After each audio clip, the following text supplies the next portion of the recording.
2023 அதில் உள்ள ஒரு பாலிட்டி கொஸ்டின் பார்க்கலாம். எந்த ஆண்டு தமிழ்நாடு சட்ட மேலவை நீக்கப்பட்டது அப்படின்னு சொல்லி கேட்டிருக்காங்க. ஓகேவா? ஆப்ஷன்ஸ் கொடுத்துருக்காங்க பாருங்கள். 1985, 86, 87, 1988 எந்த ஆண்டு நீக்கப்பட்டது அப்படின்னு சொல்லி கேட்டிருக்காங்க.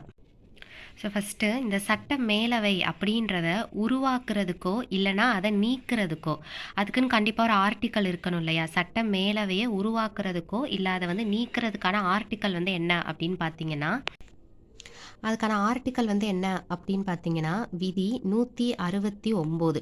இந்த விதிப்படி தான் நீங்கள் ஒரு மாநிலத்தில் வந்து சட்ட மேலவையை உருவாக்குறதுக்கோ அல்ல நீக்கிறதுக்கோ நம்ம என்ன பண்ண முடியும் அப்படின்னா பரிந்துரைக்க முடியும். ஸோ இதற்கான விதி வந்து என்ன அப்படின்னு பார்த்தீங்கன்னா 169. ஓகேவா? ஓகே, இப்போ உருவாக்கிட்டோம். இப்போ இன்கேஸ் நீங்கள் உருவாக்கிட்டீங்க அப்படின்னா அந்த சட்ட மேலவை எப்படி இருக்கணும், அதாவது சட்ட மேலவையுடைய அமைப்பை பற்றி சொல்லக்கூடிய விதி வந்து என்ன அப்படின்னு பார்த்தோம்னா 171. ஓகேவா? 171 சட்ட மேலவைகளுடைய அமைப்பை பற்றி சொல்லக்கூடிய ஆர்டிக்கல். இப்போ சட்ட மேலவை உருவாக்குறதுக்கு அல்லது நீக்கிறதுக்கான விதி என்னன்னு பார்த்துருக்கோம் 169. ஒருவேளை நீங்கள் அந்த சட்ட மேலவை உருவாக்கிட்டாங்க ஒரு மாநிலத்தில் அப்படின்னா அதனுடைய அமைப்பை பற்றி சொல்லக்கூடிய ஆர்டிக்கல் வந்து என்ன அப்படின்னு பார்த்தீங்கன்னா 171. ஓகேங்களா?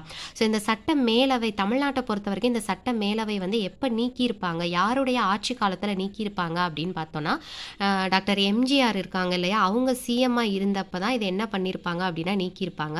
அவங்க 1977 1987 வரைக்கும் எம்ஜிஆர் வந்து சிஎம்மாக இருந்திருப்பாங்க. ஓகேங்களா? ஸோ இந்த 87 அவங்களுடைய பீரியட் முடியுது இல்லையா, இதுக்கு முன்னாடி ஒரு வருஷத்துக்கு முன்னாடி 1986 தான் என்ன பண்ணியிருப்பாங்க அப்படின்னா தமிழ்நாட்டில் சட்ட மேலவை அப்படின்றத நீக்கியிருப்பாங்க. ஓகேங்களா? எம்ஜிஆருடைய பீரியடில் எம்ஜிஆர் தான் 1977 87 வரைக்கும் சிஎம்மாக இருந்திருப்பாங்க. அதில் அவங்க 87 அவங்க பதவி அவங்களுடைய டியூரேஷன் முடிகிறதுக்கு 1 இயருக்கு முன்னாடி 1986 நவம்பர் 1 என்ன பண்ணியிருப்பாங்க அப்படின்னு பார்த்தீங்கன்னா தமிழ்நாட்டில் சட்ட மேலவை அப்படின்றத நீக்கியிருப்பாங்க. ஓகேவா? அப்போ இதுக்கான ஆன்சர் என்ன அப்படின்னு பார்த்தீங்கன்னா 1986 அப்படின்றது. சரியா? இப்போ இந்த சட்ட மேலவையோட இன்னொரு பேர் வந்து நம்ம என்ன அப்படின்னு பார்த்தோன்னா விதான் பரிஷித் அப்படின்னு சொல்லி சொல்கிறாங்க. ஓகேவா? என்ன அப்படின்னு பார்த்தோன்னா விதான் பரிஷித்.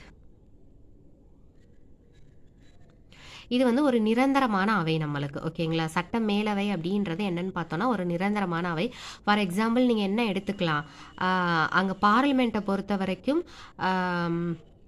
மாநிலங்களவை இருக்கு இல்லையா, அது மாதிரி தான் இந்த சட்ட மேலவை அப்படின்றது. மக்களவை நம்மளால் கலைக்க முடியும், பட் மாநிலங்களவையை கலைக்க முடியாது. அந்த மாதிரி தான், அதே மாதிரி தான் நம்மளுக்கு சட்ட